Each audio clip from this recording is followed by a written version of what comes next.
2012 Nissan Altima. Customer complaint is that it has a squeaking noise. I already checked the brake pads and they all seem to be in pretty good shape. They got plenty of life left on it. You can see in there, both of them have life left on them. So what we're gonna do, let's see if I can focus right here. That one has lots of life left on that one. Also, the other side is the same way. On the front ones, we have the same situation here. Let's see if I can get a better angle of the camera. It's just right there. If you can see it inside there, but it has plenty of life left. Plenty of life left, and this one also here. So this is what we're gonna do. We're gonna have to remove them, all of them, and we're gonna sand them down a little bit, just the brake pads, to remove any crystal. Okay, like I was saying, the brake pads with heat, they will crystallize, have a crust on the inside, and then will be like glass breaking into metal, and that will create a friction noise. So we're gonna remove them. The rear bags, rear ones, you want to remove it with a 14 millimeter ratchet or socket. I'm gonna remove that. I already have this one also done, so we're just gonna remove it to the side and leave it hanging there. And we're gonna take out the see the side. This is what I'm talking about. So what we're gonna do, we're gonna sand them down. You can use a hand piece of sandpaper and do it by hand, or sometimes I even do it against a concrete until I feel like I have removed all the top side where I can see that it doesn't have any more shiny spots. Or I'm gonna do it with this handgun. I'm gonna remove all the shiny side, and I'm gonna do that to the one inside as well. That's actually what I'm gonna do all the way around to get rid of the squeaking noise when braking, if your brake pads are good. That's one thing you can do if you don't want to purchase new ones. You still have life left, so why purchase new ones when you can do this? So we're gonna go ahead and do that, and we're gonna let our customer know about it. I believe he's gonna be okay because these brake pads have a lot of life left on it. That's the difference between one and another one, and the one that I have already done. This has already been done. This is the other one on the back. I'm gonna show you how I did it. Like I said, you can do it on the floor, against the floor, the concrete, or if you have a sandpaper, do it by hand, or if you have one of this, then you can use it as well.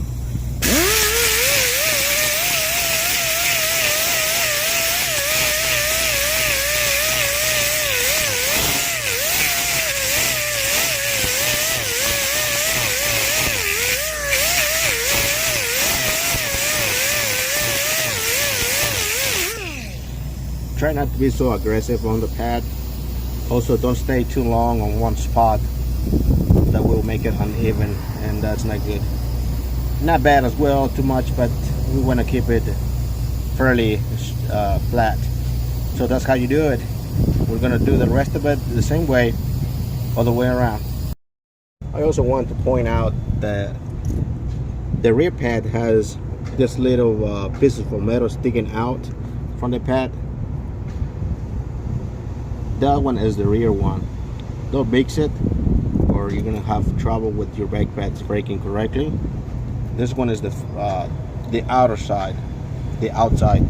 This one is for the inside, the one that has the little pieces of metal sticking out. This right here, that one and that one. Okay, so that one is the inside towards the piston of the caliper piston. Okay, after you have installed your caliper back in place and your brake pads as well, these 14 millimeter bolts they're gonna be torqued to 20 from 20 to 25 foot-pounds.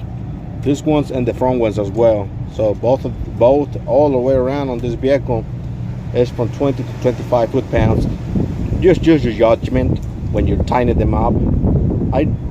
I don't use a torque. I just go by hand and feel. I never had any trouble with that.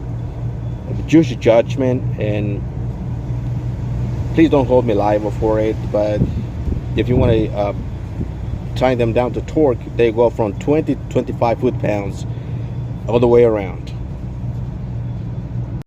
All right, and the front ones, what I would like to do, most of the time is put a screwdriver here in between and just press on the caliper this way, pull. That way we're going to release a little bit of tension on the caliper. So when we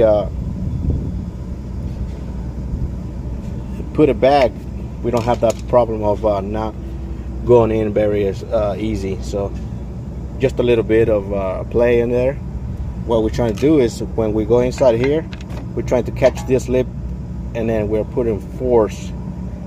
We're trying to catch this lip and we're putting force on the brake caliper this way, pull to release a little bit of the pressure. I'm gonna do the same thing. We're gonna remove the brake pads, send them down, torque your bolts to from 20 to 25 foot-pounds, and we're gonna install it back. Remember, we're only talking about the bolts, the sliding pin bolts. We're not talking about the bolts that hold the bracket to the brake caliper, okay? Only the sliding pin bolts.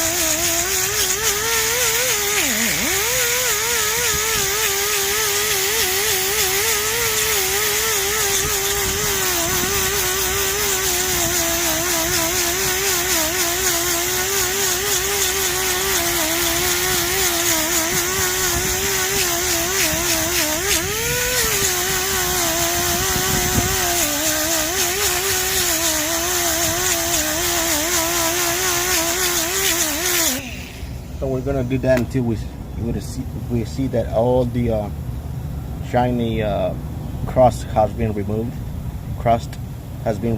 So there you have it. If your brakes are squeaking but there's still good life left on them, do that procedure. Also, when you're installing back your brake pads, make sure that this little clip on the bottom goes inside, and then you just press it in like that. Those are meant to be inside the little metal, so don't forget that. The bolts on the front are not the slide pins. My mistake. Only the rear ones are slide pins. This one is just a small bolt, and this one probably goes from I want to say 16 foot-pounds. Use your judgment when tightening this up. You just want them not to come undone on the vibration.